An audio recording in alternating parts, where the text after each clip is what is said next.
জুমার দিনের কিছু নিষিদ্ধ কাজ। এক নাম্বার নিষিদ্ধ কাজ, জুমার আজান শোনার সাথে সাথে ব্যবসা বাণিজ্য বন্ধ করা এবং অন্যান্য যত কাজ আছে সবগুলো বন্ধ করে জুমার নামাজ পড়ার জন্য চলে আসা।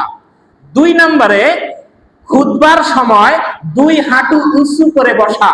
অনেকেই 2 হাঁটু উঁচু করে বসে বা 1 হাঁটু উঁচু করে বসে।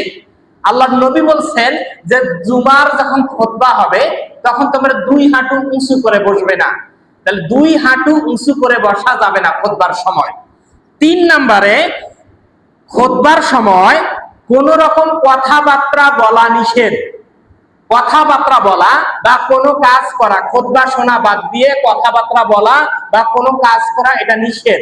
আল্লাহর নবী বলছেন যদি কেউ কথা বলে আর তাকে যদি কেউ বারণ করে, নিষেধ করে, হ্যাঁ তুমি কথা বলো না, চুপ করো, এই চুপ করো কথাটাও তার বলা অপরাধ। কে বলছেন? জোরে বলেন। খুতবা শোনার সময় যদি কেউ কথা বলে, পাশের থেকে আরেকজন চুপ করো বা আপনি কথা বলেন না, এরকম নিষেধ করাটাও জায়েজ নাই।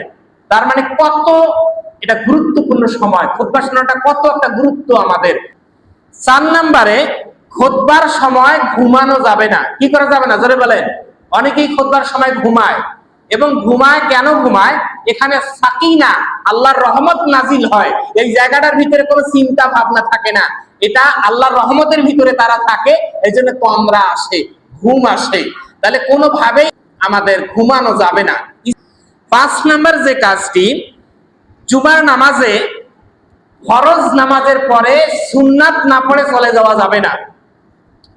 আল্লাহ তাআলা বলছেন যে কুল ইন কুনতুম তুহিব্বুনাল্লাহা ফাত্তাবিউনি, যে যদি তোমরা আমি আল্লাহকে ভালোবাসতে চাও আমার নবীকে অনুসরণ করো, আমার নবীকে অনুসরণ করো।